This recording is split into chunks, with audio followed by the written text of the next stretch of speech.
Welcome to the latest episode of Five on the Floor on the Five Reasons Sports Network. Thanks for joining us on your favorite podcast app or on Spotify, Google Podcasts, Apple Podcasts, Red Circle, also the Five Reasons YouTube channel. Make sure you hit like, subscribe, and turn the notifications on. Also, check us out on Off the Floor. Text directly to your phone. It's free for the first week, $3.05 per month after that, or $30 for the year. That's the best deal of all. Again, you can skip Twitter. Go to winnow.app/off the floor. Don't skip this. Our guy, Mark Brown, you can find him at markbrownpa.com. That's markbrownpa.com. Huge Miami Heat fan.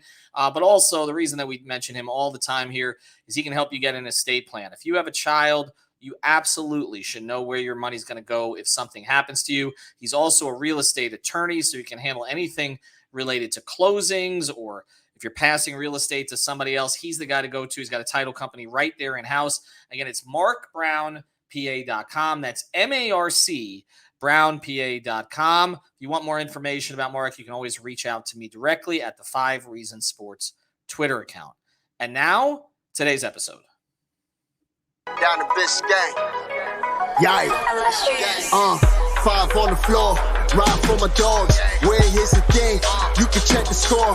Hustle hard, couple scars. Wearing bubble frogs. Just like Butler said, you in trouble, y'all. Kept the floor playing. Got it all banned. Y'all seen the block. Stop with one hand. And Pat we trust. It's power, have the guts. We're here to bring the heat. Y'all can hang it up.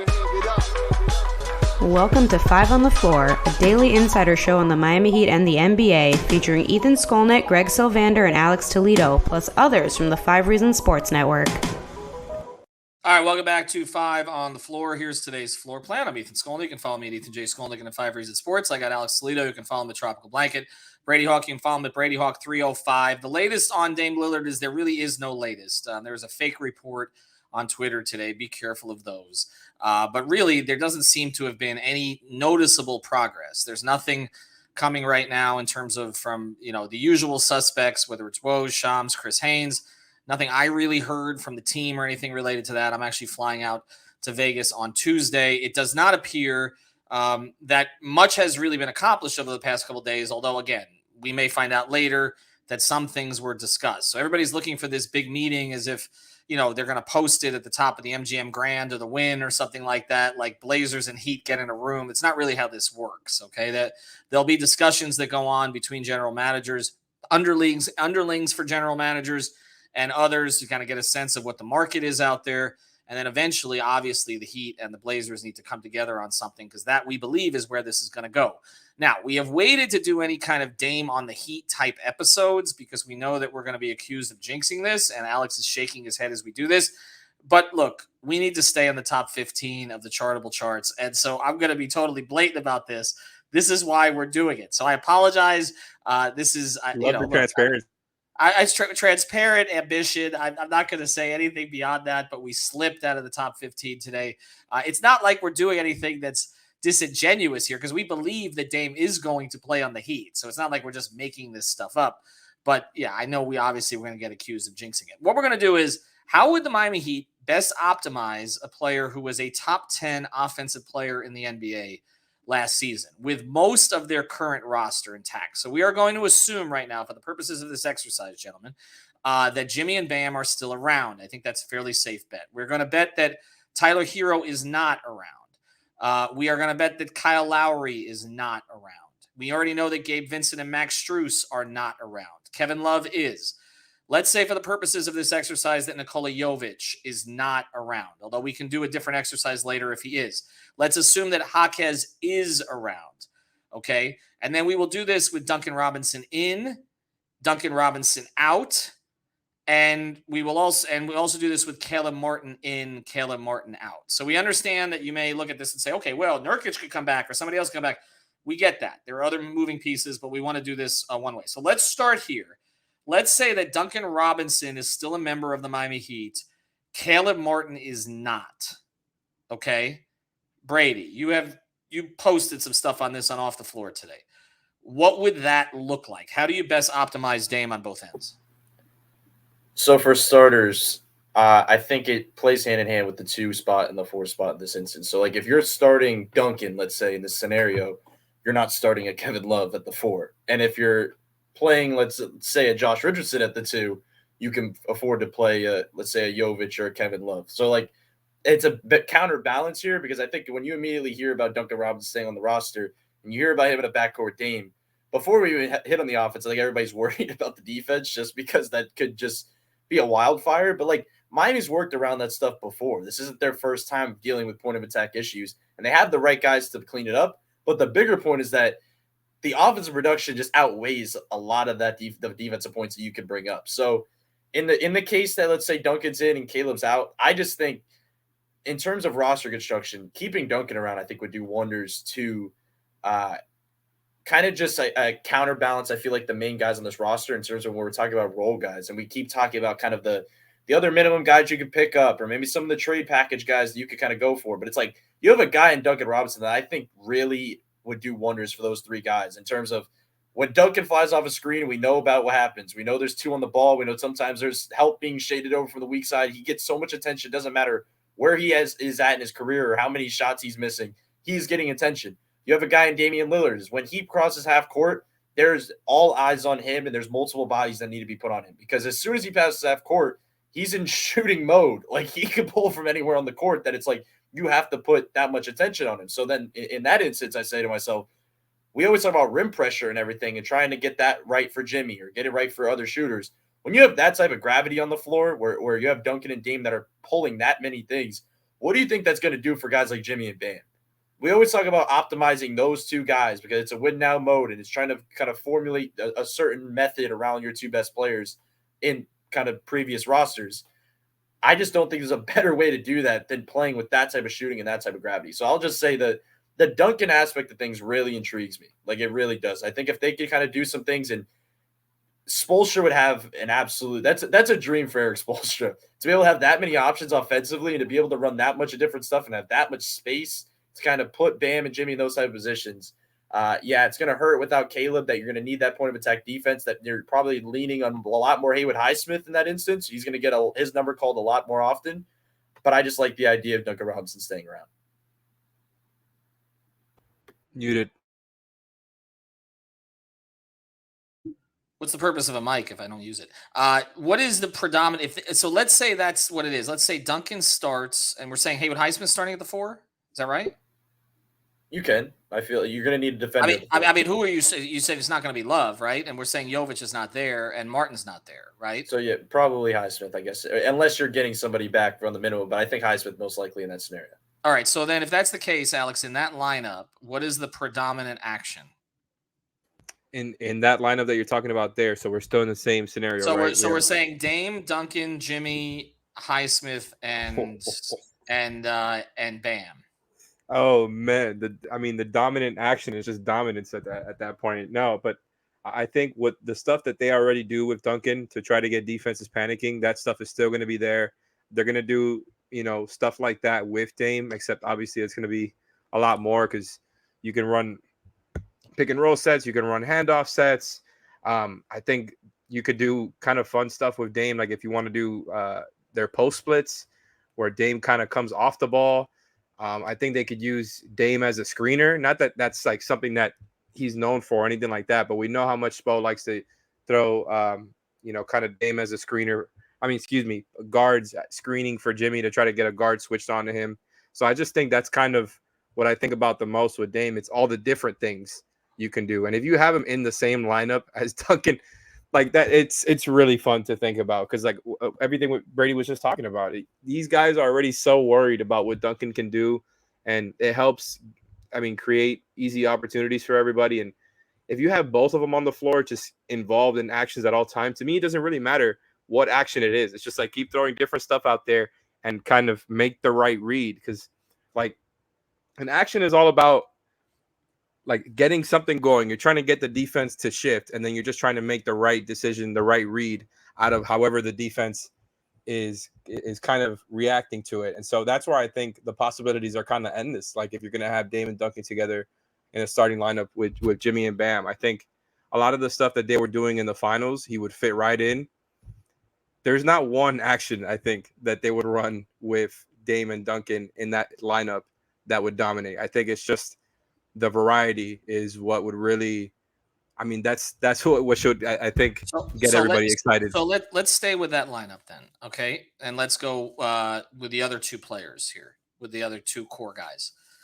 Brady, how would that lineup maximize Jimmy? So you're saying in the same starting lineup? Same starting lineup.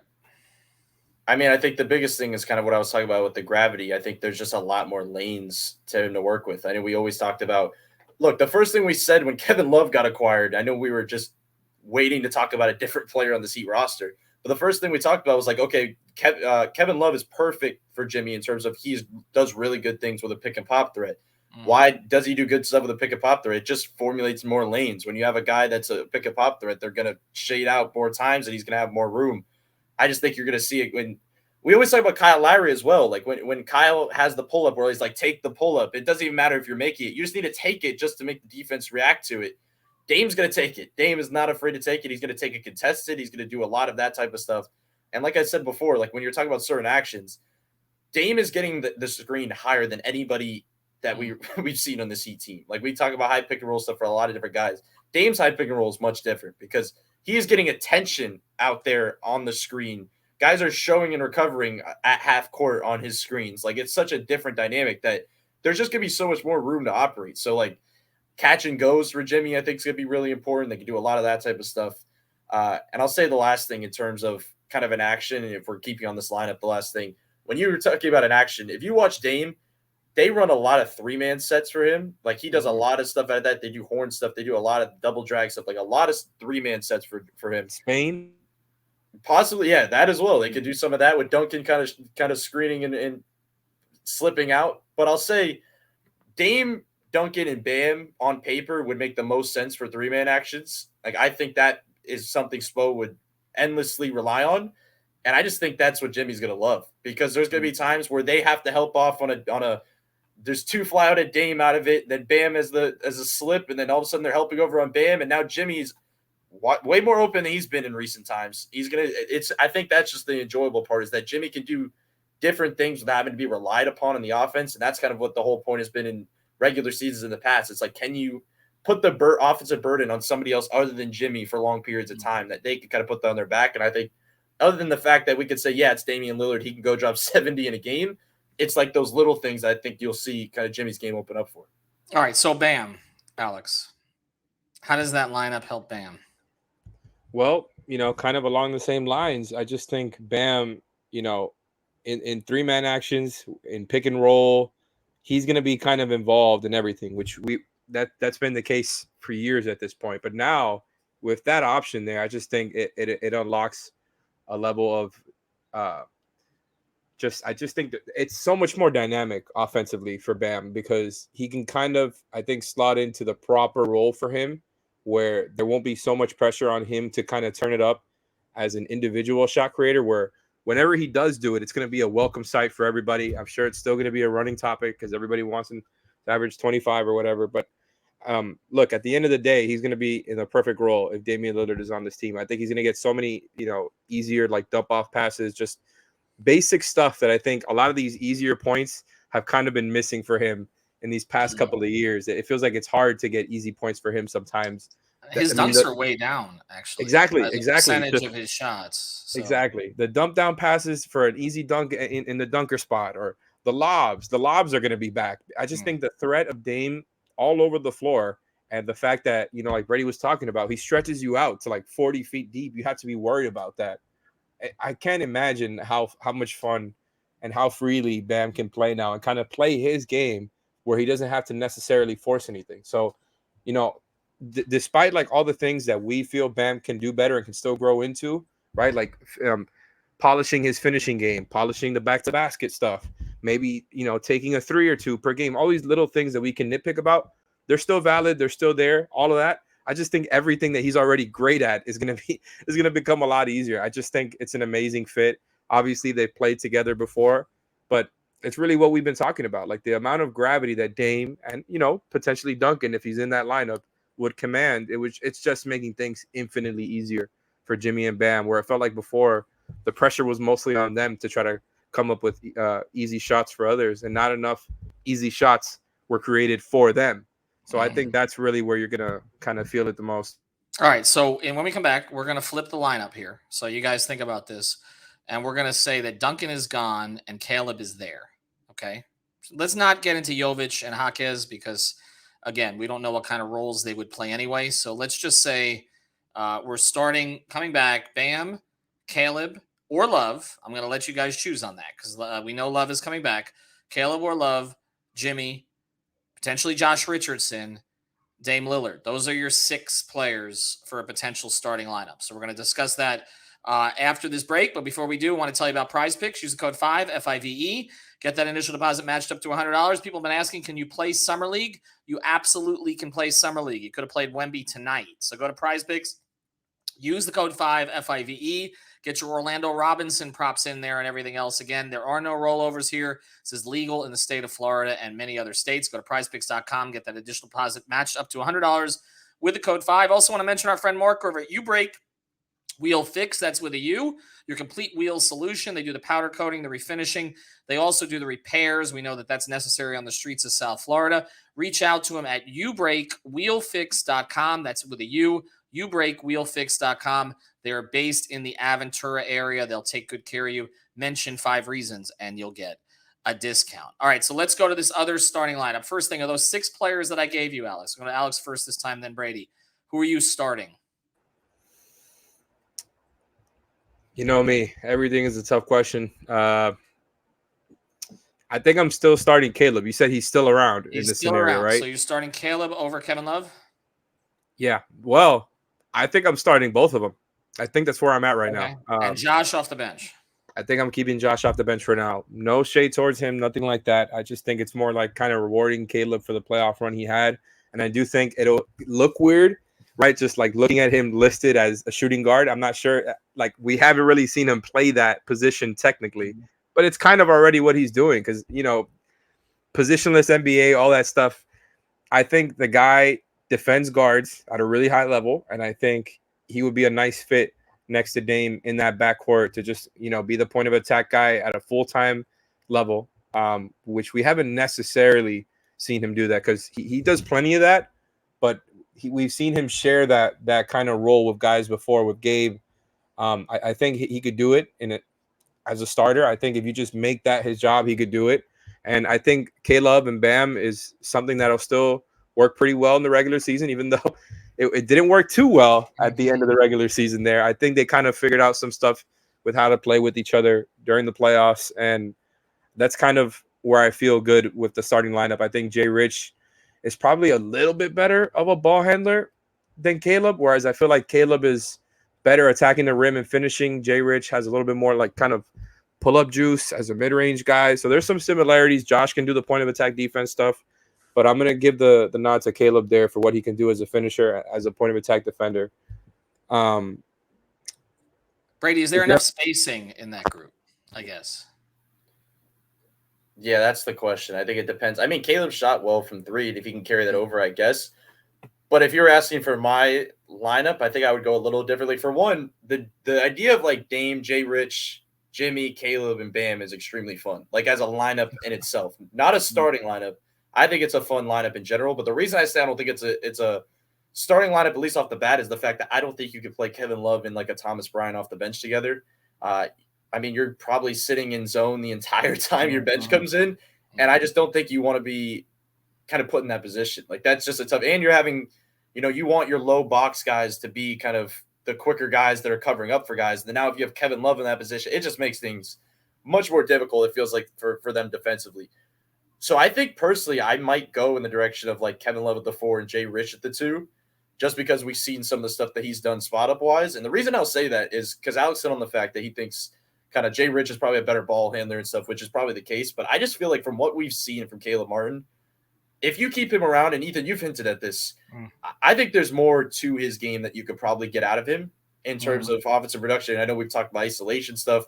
That maybe you tell him, and I don't want this getting taken out of context, that you're asking him to play Tyler Hero's role from when he was off the bench, but like kind of like maybe give him a little bit more leeway to run some stuff offensively, maybe a couple more pick and rolls, maybe some isolation stuff to see if he has that in his bag. I just think that makes more sense. Like, and you know, if he's staying around, there people would probably be like, well, if Dame wanted Caleb to stay around, why is he coming off the bench. He's still going to be in a ton of lineups with him. He's still going to be able to run certain stuff. And the other part about it is if you're going to be, I guess either way, if it's Thomas Bryant or Orlando Robinson or whatever, you're going to be in a lot of zone anyways, and you're going to be in a lot of press. You want Caleb Martin at the top of that zone. You want him at the top of your press, especially now that you don't have Gabe Vincent anymore, who was kind of your guy you relied on in that range. Caleb Martin's now that guy you're going to rely on. And Josh Richardson is also the guy you're going to rely on. So I think you'll see a lot of Josh Richardson, Caleb Martin lineups as well in this scenario. But I'm just interested in that part of it because I think Caleb off the bench would be just a fun way to kind of see what he could do offensively.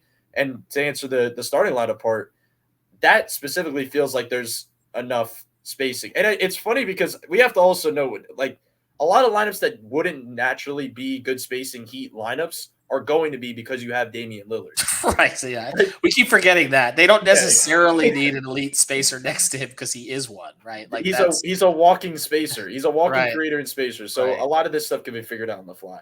All right. So let's close here though, because as we put together these lineups, do you guys think they need, if they have Dame, that they need another point guard in their rotation anywhere? Or can someone like Bouye be a part-time player? Because they don't really have another point guard right now, right? I mean, we don't know that they're going to sign one on the cheap. I mean, they've got, Josh, I guess, can run some. We talk about maybe Caleb, obviously Jimmy, Bam. But there's no point guard, right? Other than the guy who's going to play 38 minutes a night. I don't even know if you need. I don't even know if my bad. If you're going Alex, but I just wanted to say that if I don't even know if you need a point guard. I just think you need some type of ball handler combo guard, if anything. Like you need just an extra guy because if you're relying on Josh Richardson to run the point again, like as your backup, like that is not what the signing was intended to be. Like that is not where you want to be. I'm a fan of Boye, but I'm not putting all the everything on him to just go back up Damian Lillard and go take his reps away from him when he goes to the bench. I'm not as much of a fan of that either, but he's in that range. Like he could potentially be that guy, but you still need to find, I think, somebody after that fact that can maybe fill in some of those reps. And because I'm looking at this, like they don't really have ball handlers in this scenario. Like I could talk about Caleb Martin expanding his offensive game, but he is not going to be a lead ball handler for that lineup at all. And you can do some stuff where you're going to stagger Jimmy and Dame. So Jimmy could play point in those lineups or Bam could play point in those lineups. So you can figure that type of stuff out, but you need to be able to rely on what if Dame sits out a couple games for the regular season? Right. That's what I'm saying. Yeah, who are you going to? So sounds like a job for Ish Smith. It does, right? Or Drew Smith, I guess.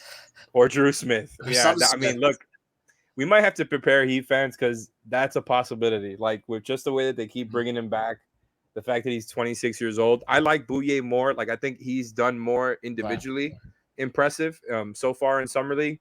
But I think Drew just being such like an all-around solid player across the board. Yeah, high floor. I mean, he's got the better size to kind of just like fit in as a role player. And I think the other thing is the role thing with like Bouye versus Drew Smith, right? Like it might not even be a versus thing, by the way. For all we know, both of them are on the roster and they can just kind of take their pick for who they like better. But let's say it is. The thing with Bouye is how do you maximize his on-ball stuff and being able to get to the rim in the Heat's rotation? That's kind of my question for him. I think how do they get to him being the shot creator? I guess it would just be in those bench units. But again, there's going to be a lot of staggering if Dame is on this team. Also, just because of probably the lack of depth with that guard position, it just makes a lot of sense to any big three, it makes a lot of sense to have at least one of those guys on the floor at all times. But especially like between Dame and Jimmy, staggering those two and making sure one of them is always on makes a lot of sense. And that's where I end up kind of going back to, I think Drew Smith might be on this roster, even though he hasn't been the most impressive. Like that wouldn't be the most surprising thing in the world until they go get somebody during the season, which is always a possibility. And if you look, he could be the Orlando Robinson, except the backup guard. The backup. The other thing, to consider, we haven't really brought Jovic or Jaquez into this because we don't know which one will be here or be gone. But they may end up running stuff through Jaquez too at the top, and they also might run stuff through Jovic also because both of them, I think, could be initiators in certain situations. But you're right that they don't have the problem is not, I think, the nights that Dame plays. The problem would be the nights that Dame takes off. That it's then you're looking at Jimmy at point. Because before it was you had Gabe, or you had somebody else that you could go to there. They don't necessarily have that. All right, we hope we didn't jinx anything here. We're going to do another episode. Probably This is going to if they get Dame. Like, we just got to make this sure. is if they get if Dame. they get Dame. I'll throw it in the title if that makes you feel better. Thanks to our sponsors, MarkBrownPA.com, You Break Wheel Fix, Prize Picks. Use that code FIVE. Have a good night. Thank you for listening to the Five on the Floor on the 5 Reasons of Sports Network.